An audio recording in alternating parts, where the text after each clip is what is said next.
क्या आपको कभी अंडकोश में भारीपन महसूस होती है? चलते समय दर्द होता है, बैठते या उठते समय असहजता लगती है, या फिर दोस्तों एक तरफ अंडकोश दूसरे से ज्यादा भारी लगता है? अगर आपका जवाब हाँ है तो दोस्तों वीडियो को अंत तक जरूर देखें, क्योंकि कई लोग शर्म या झिझक की वजह से इस समस्या के बारे में किसी से बात नहीं करते हैं।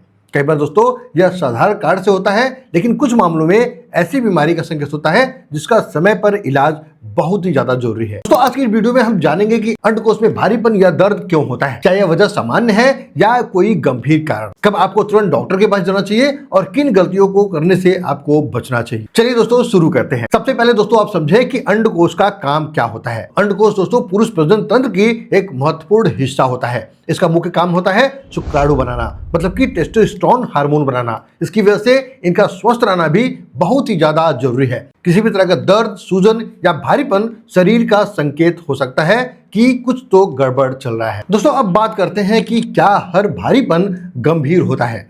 दोस्तों बार बार भारीपन का कोई मतलब गंभीर बीमारी नहीं होता। कभी कभी लंबे समय तक खड़े रहने से, ज्यादा दौड़ने या व्यायाम करने से हल्की मांसपेशियों का खिंचाव होने लगता है, और यह दोस्तों इस कारण भी हो सकता है। अगर दोस्तों आपको आराम करने पर यह समस्या ठीक लगती है और बार बार नहीं होती है तो दोस्तों बिल्कुल ये कोई गंभीर कारण नहीं हो सकता है। लेकिन यदि यह भारीपन लगातार बनी रहे और अन्य लक्षणों के साथ हो तो दोस्तों आपको जांच कराना बहुत ही ज्यादा जरूरी है। दोस्तों तीसरा जो कारण है उसे बोलते हैं वैरिकोसिल। कम उम्र में युवाओं में अंडकोश में भारीपन का एक सामान्य कारण वैरिकोसिल हो सकता है। इसमें अंडकोश की नसें फैल जाती हैं। इसके लक्षण होते हैं दोस्तों, खड़े रहने पर आपको भारीपन लगेगा, शाम के समय आपके अंडकोश में दर्द बढ़ेगा, लेटने पे आपको आराम लगेगा और कभी कभी प्रभावित अंडकोश छोटा भी आपको दिखाई दे सकता है। दोस्तों ध्यान रखें कि हर वैरिकोसिल का इलाज ऑपरेशन नहीं होता है दोस्तों, यह डॉक्टर के उपचार, निर्णय और लक्षणों की जांच के ऊपर ही निर्भर करता है। दोस्तों अब बात करते हैं संक्रमण के बारे में। अगर अंडकोश में दर्द के साथ साथ सूजन हो, लालीपन हो, बुखार हो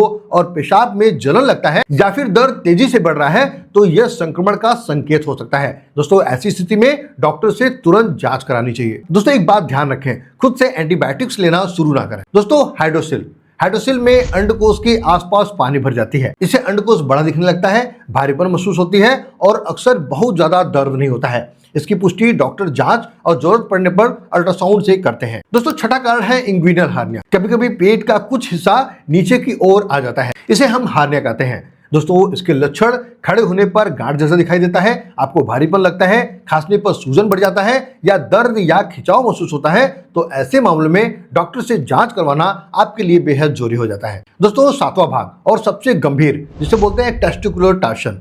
अब बात करते हैं ऐसी स्थिति के जिसे कभी भी नजरअंदाज नहीं करना चाहिए।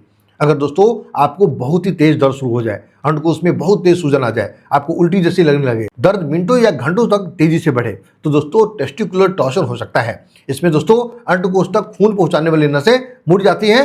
यह दोस्तों कहीं ना कहीं एक मेडिकल इमरजेंसी होती है।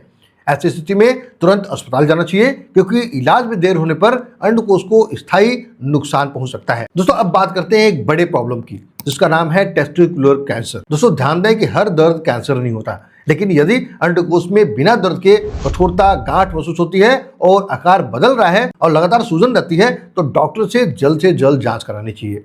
दोस्तों शुरुआती पहचान होने पर इलाज के अच्छे परिणाम मिल सकते हैं। चलिए अब बात कर लेते हैं दोस्तों कब तुरंत डॉक्टर के पास जाना चाहिए।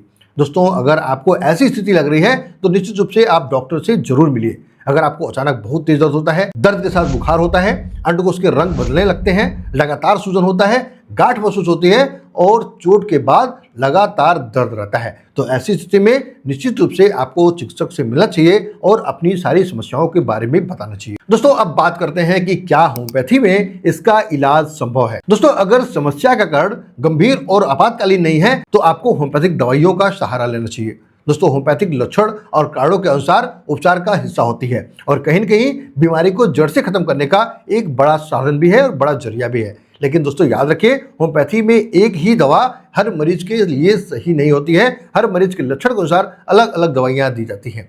ऐसे में एक दवा के बारे में बात करते हैं जिसका नाम है हिमामलिस। दोस्तों यदि अंडकोश में भारीपन के साथ नसों का फैलाव दिखता है, जैसे वैरिकोसिल लग रहा है और आपके दर्द काफी तेज हो गए हैं, दर्द में खिंचाव महसूस होता है, तो होम्योपैथिक चिकित्सक मरीज के लक्षण के अनुसार इस दवा पे विचार कर सकते हैं और इस दवा को दे सकते हैं। दोस्तों एक दवा है, इसका नाम है रोडोडेंड्रॉन। जैसे दर्द मौसम के अनुसार बदल रही हो, चलने फिरने में या हल्के स्पर्श से भी दर्द बढ़ जाती हो, तो कुछ मरीजों में यह दवा चुनी जाती है। रोडोडेंड्रॉन हम दे सकते हैं। दोस्तों एक दंत दवा है, इसका नाम है बेलाडोना। अगर अचानक तेज दर्द, लालीपन और गर्माहट जैसी तीव्र लक्षण हो तो चिकित्सक मरीज की पूरी स्थिति देखकर इस दवा पर विचार करते हैं और इस दवा को देते हैं, जो बेहतर तरीके से कार्य करती है और सूजन को काफी हद तक कम करती है। दोस्तों एक अन्य दवा जिसका नाम है आर्निका बॉन्ड। दोस्तों अगर आपका दर्द किसी चोट की वजह से हो तो दोस्तों ऐसे मामले में इस दवा का उपयोग किया जाता है। लेकिन एक बात हमेशा याद रखें, अगर दर्द अचानक बहुत तेज हो गया हो, अंडकोश में सूजन हो, उल्टी हो, अंडकोश के रंग बदलने लगे हो, तो पहले तुरंत अस्पताल जाएं। ऐसी स्थिति में केवल होम्योपैथिक दवा पर ही निर्भर रहना आपके लिए सुरक्षित नहीं रहेगा। दोस्तों होम्योपैथी में इलाज बीमारी के नाम से नहीं बल्कि मरीज के पूरे लक्षण के अनुसार दिया जाता है, इसलिए बिना डॉक्टर की सलाह के अनुसार अपने आप से कोई भी दवाइयां ना लें। दोस्तों एक बात याद रखें कि अंडकोश में भारीपन या दर्द हमेशा गंभीर बीमारी का संकेत नहीं होता है, लेकिन इसे शर्म या झिझक की वजह से नजरअंदाज करना एक बहुत बड़ी प्रॉब्लम है। दोस्तों आप समय पर जांच कराएं, समस्याओं की गंभीरता को समझें और स्थिति अगर बहुत ही ज्यादा नाजुक हो तो निश्चित रूप से आप चिकित्सक से मिलकर अपना इलाज जरूर कराएं।